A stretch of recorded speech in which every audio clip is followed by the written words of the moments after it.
আমি তেখেতসকলৰ সকলো পৰিয়ালকে আমি ৰঙালী বিহুৰ শুভেচ্ছা জ্ঞাপন কৰিলোঁ। লগে লগে আমি এই ৭২তম পশ্চিম নলবাৰী ৰঙালী বিহু সন্মিলন সমিতিৰ তৰফৰ পৰা আমাৰ চামতাবাসীৰ লগতে চামতাৰ বাহিৰৰ সকলো সাংস্কৃতিক প্ৰেমী ৰাইজক আমি এই ৭২তম ৰঙালী বিহু সন্মিলনীৰ তৰফৰ পৰা বিহুৰ ওলগ জনালোঁ। আমাৰ এইবাৰ ৭২তম এই যি ৰঙালী বিহু ইয়াতে প্ৰথম আৰম্ভ হৈছিল ১৯৫৩ চনত। তেতিয়া মঞ্চ বিহু আছিল প্ৰথমখন ৫২ত হৈছিল আপোনাৰ গুৱাহাটীৰ লতাশিলত, আৰু ৫৩ চনত আমাৰ ইয়াৰে মূলতঃ ধৰণী বৰ্মন তেখেত সংগীত নাটক একাডেমী বঁটা বিজয়ী সূৰ্য মঞ্চ ধৰণী বৰ্মন, অকল তেখেতৰ নাম ক'লে ভুল হ'ব। তেখেতৰ বহুত গুণমুগ্ধ আৰু আমাৰ চামতাৰ বহুত পুৰোধা ব্যক্তিৰ ঐকান্তিক প্ৰচেষ্টাত ইয়াত মঞ্চ বিহুখন আৰম্ভ হৈছিল মাটিৰ ঢাপেৰে। সেই মাটিৰ ঢাপত আমি দেখিছিলোঁ সেই সৰু কালতে যে অসমৰ যি লোক সংস্কৃতি, কলা কৃষ্টি, ঢুলীয়া, কামৰূপীয়া ঢুলীয়া, নাগাৰা নাম, তাৰপিছত ওজাপালি, ভাৱৰীয়া, পুতলা নাচ আৰু এইটো খোলা পাৰ্টি বুলি কৈছিল, যাত্ৰা পাৰ্টি বুলি কয়, তেতিয়া খোলা পাৰ্টিয়ে আছিল, যাত্ৰা পাৰ্টি বুলি কয়। এই সকলোবিলাকে ইয়াতে পৰিৱেশন কৰিছিল আৰু সেই ধৰণে আমাৰ বিহুখন আৰম্ভ হৈছিল। তাৰ খেল ধেমালিবিলাকতো আছেই, যিবিলাক পৰম্পৰাগত জাতীয় খেল ধেমালি আছিল, সেইবিলাক খেল ধেমালিও আমাৰ তেতিয়াৰ পৰা আৰম্ভ হৈ আছে আৰু আজিও চলি আছে।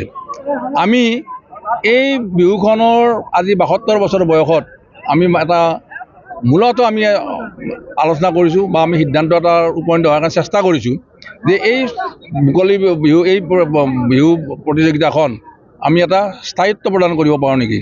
যিহেতু আমাৰ ৩ বছৰ পিছত হীৰক জয়ন্তী হ'ব, ১০০ বছৰ হ'ব, ২০০ বছৰ হ'ব, আৰু আমাৰ পৰম্পৰাগতভাৱে সেই যিবিলাক কাহিনী আছিলে, যিবিলাক ইতিহাস আছিলে, যিবিলাক আমি সাধুকথা বুলিও ক'ব পাৰি, কিছুমানে সাধুকথা আছিলে, এই সকলোবোৰ স্মৃতি আমি যুগমীয়া কেনেকৈ কৰিব, তাৰ কাৰণে আমি চিন্তা চৰ্চা কৰিছোঁ।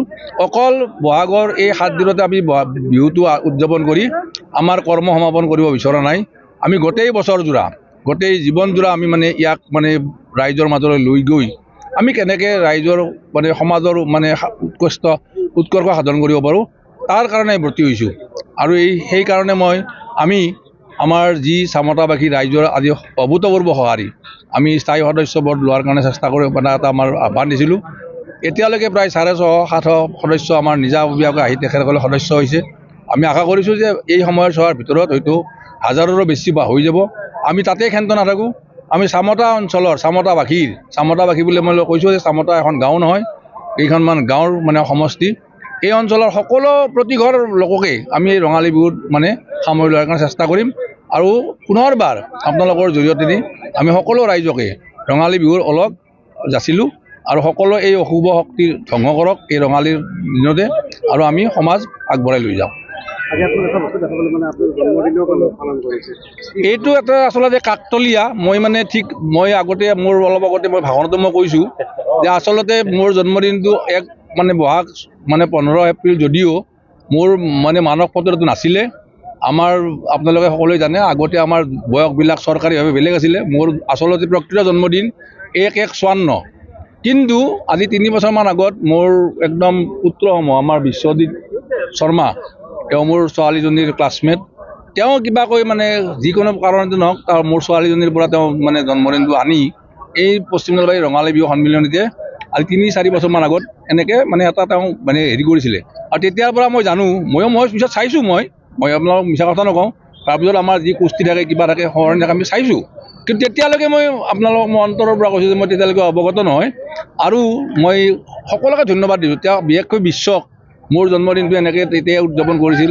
আৰু আজিতো আপোনালোকে দেখিলে তেখেতসকলে পশ্চিম নলবাৰী ৰঙালী বিহুৰ এই মাননীয় সদস্যসকলে চামতাবাসীয়ে মোক যি আকুণ্ঠ মৰম দিলে, এয়া মই দিবলৈ পাহৰিব নোৱাৰিম। হোটেল নবনীল, আমাৰ ইয়াত উপলব্ধ অয়' ফেচিলিটি। আমি কাপল ফ্ৰেণ্ডলি। আমাৰ সুবিধা লগতে বিবাহ ভৱন, ৰেষ্টুৰেণ্ট, কনফাৰেন্স হল, বাৰ্থডে পাৰ্টি উদযাপন কৰাৰো সুবিধা আছে আমাৰ ইয়াত।